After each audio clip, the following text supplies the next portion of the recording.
必将遭到全面和彻底的失败。主义的火炬照亮人类前行之路，不断崛起、不断扩大的国际影响力。Welcome back to Impact. Let's go back to our top story now, that 3.5-hour virtual summit between Joe Biden and Xi Jinping. We were trying to speak to Victor Gao in Beijing. He is the vice president of the Center for China and Globalization and was interpreter and advisor to the former Chinese leader Deng Xiaoping. I think you can hear me now. I hope we can hear you, yes. Victor. Good. How significant was that virtual meeting, do you think? Was it a tipping point in terms of a new relationship between the two countries? Well, the Biden-Xi Jinping virtual summit is indeed a landmark event in China-US relations. It will reshape China-US bilateral relations for the remainder of Biden's presidency, I would suppose. And it would also lay a very solid ground for dialogue, engagement, rather than hostility or threats of war between these two largest economies of the world. I would say lots of what has changed? Forgive me. What has changed apart from some of the language being slightly friendlier than perhaps it had been hitherto?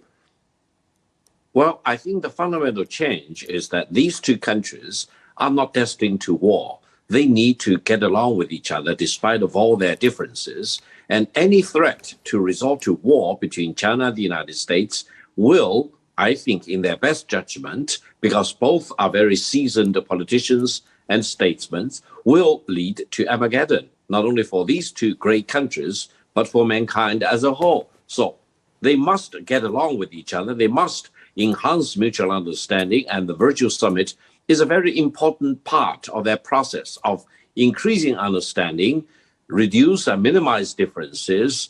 And if they have a difference, they need to focus on the differences, try to get them resolved rather than.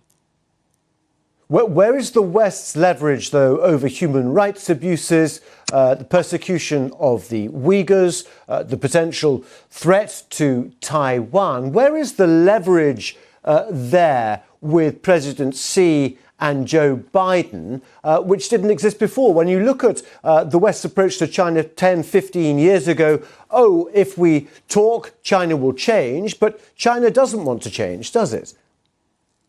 Well, you talked about Taiwan. In the virtual summit, President Xi Jinping clearly made the case. That is, China has great patience, we can wait. However, politicians in Taiwan should no longer push for the so-called Taiwan independence, because that will trigger a slippery slope. And if the events go beyond the point of no return, China will have no other choice but to liberate Taiwan. Remember, the civil war between the communists and the nationalists never was brought to an official end. So the legal status between mainland China and Taiwan is still the lingering civil war. So if anyone wants to provoke the resumption of civil war, I don't think countries like the United States or any European countries want to get involved in a bloody civil war in China. We want to embrace peace. We do not want to see war. But if any attempts were made to push for Taiwan independence, that will cause the resumption of civil war in China. And the persecution of the Uyghurs?